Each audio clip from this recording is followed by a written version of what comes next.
Yo, what up, kamikaze Soundwaves? Microsoft just bought Zenimax.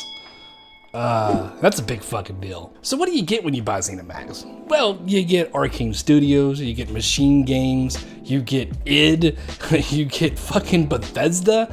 That's a big fucking deal, okay? $7.5 billion. Good Lord! That's a lot of money! Damn it, yeah it is. That's what they bought them for. So what's all of this mean? I don't think anybody really has a solid answer on it, but I think it's pretty understandable that Xbox and Microsoft has bought this game company to put all of these games exclusively on their system, on their Game Pass. And that's probably the most logical thing that they would do. Now, understandably though, Microsoft does also own Minecraft, but Minecraft is also on everything. I don't think that's going to be the case here. I do think they're buying these games to have these games specifically on their side. That's gonna piss a lot of people off, but at the end of the day, if you're a fan and you want to play these games, you're gonna have to pay up at this point. Now, what does this mean at the end of the day for Microsoft? Well, if they do exclusivity, what does that mean for Game Pass? Because anything exclusive on Microsoft comes to Game Pass. So that means what? Does Game Pass price stay the same? The maximum that you can pay for Game Pass a month is like $16 right now. Now that they have these and they're going to start putting these games and these games developers, maybe $16 a month isn't going to be enough. Maybe it's going to need to be $19.99. Maybe it's going to need to be $25 a month. How does that make you feel if you're a big fan of Game Pass and it's going up, and maybe you are excited about these games and maybe you don't care about these games? There's just a lot of things to process with them having them exclusive to them only. I will say though, I do think it's a big fucking move. It's a big fucking power move, especially with pre-orders going out tomorrow for the Xbox Series S and X. That's put some pressure on Sony, and to say that it didn't or Sony doesn't care about this, they definitely do. This is a big deal. There are some big titles that these developers make, okay? For me personally, I'm a big Fallout guy. I love the Doom games. Doom Eternal was actually going to be my game of the year for 2020 till I played Ghost of Tsushima, which is just a fucking amazing game, but neither here nor there. Those are the two big games that mean a lot to me. Now, I played a lot of other games that Bethesda makes and what have you. I'm a fan of some, not so many others. Some I've started and never actually finished. But Fallout and Doom are two big ones for me. I played a lot of the Arcane Studios games. I can see how people really like those games. They're not necessarily 100% always for me, but like Skyrim and Elder Scrolls, which I don't get into in any way, shape, or form, but those are big games for certain people. Skyrim is still around. People are still all obsessed about the Elder Scrolls and stuff like that. And you know, what does that mean if you don't really subscribe to the whole Xbox whole thing?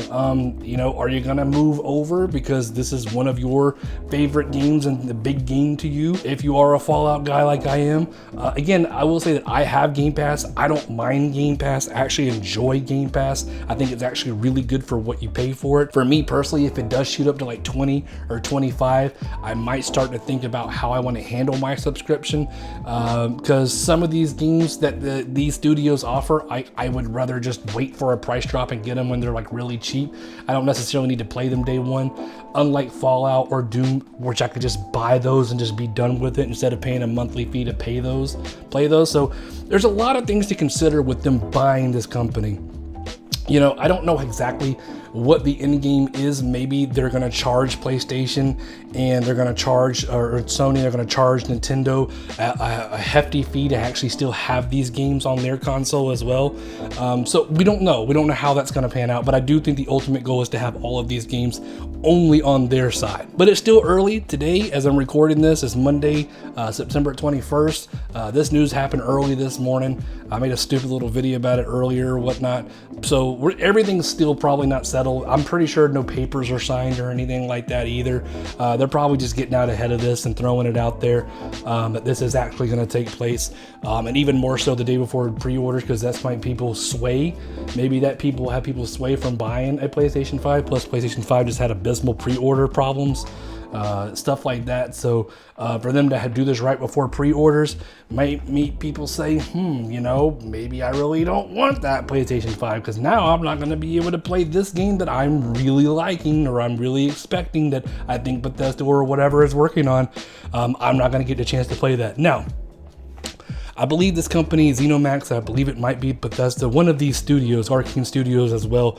They have games already in the works that were supposed to be exclusive for PlayStation, and they still will be for a while. Now those games will be timed exclusive with PlayStation, and they're going to roll over to be on probably Xbox as well. I think that was probably going to happen whether this happened or not. One thing though is that Microsoft already owns Obsidian, which was a sub-department of Bethesda, and they made Fallout New Vegas, which is regarded as the best Fallout game, and I kind of feel that way as well. Sometimes I really like Fallout 3. I think Fallout 4 is not terrible, but I really do love Fallout 3. Now, Obsidian made them. Now, they ended up doing their own spin-off company thing, and Microsoft bought them, and they made the Outer Worlds, which is a lot kind of like New Vegas. Now, what if now that they're all in one company, what if there's a Fallout New Vegas 2? That would be fucking epic. There's some other possibilities of things because all of these things are all under the same house now, and how things could play out. So that's something that, you know, is really fucking interesting, and I'd like to see something like that. So with Microsoft owning Zenimax, what does that mean for their games? Okay, so if they do go exclusive, how hands-on is Microsoft going to be with all the games that they're making? I think Phil Spencer said that he would like Bethesda just to kind of do what Bethesda does best, and leave them alone. And I think that's kind of in their best bet. Now, Microsoft, as of late, a lot of their hands-on approaches and things that they're doing hasn't been great and hasn't been fantastic. And I think the more involvement they do get in with these game processes and creative what have yous with them, might turn some of their games to not as good as they could be if Bethesda did them on their own. Now, I think that it would be in Microsoft's best bet just to let these game companies do what they do best. Of course, they're going to keep an eye on them, make sure, you know, certain things are happening, but to be less hands-on with the creative approach of these games. Because if Microsoft starts putting their hands on all of it, they're all going to have that Microsoft feel. Like, I don't know how to explain it, but a lot of Xbox games have this Microsoft feel. They just do. I don't know how to explain it, but you know, the reason that you buy a Bethesda game or you buy a game from Arcane Studios because it has that feel to it. And I don't think that it's in their best bet to diminish that, because that may drive people away. I mean, again, you know, does it make sense for them to have Fallout, which is a big game, or, you know, any of these other big games that Bethesda and such make, only be exclusive to Microsoft? Maybe Microsoft's just playing it smart, and maybe these games are still going to be multi-platform, but they're going to get the money for these games going to other consoles and stuff like that, while still be able to have these games on their Game Pass. You know, there's just a lot of questions right now, and probably more than answers, but it's definitely big fucking news. Probably, I mean, more than likely for everyone, because I feel like there's something in Bethesda, in that whole network of game developers and studios, that someone really likes. So, you know, again, mine's Fallout and Doom, so I am kind of curious to see where those go.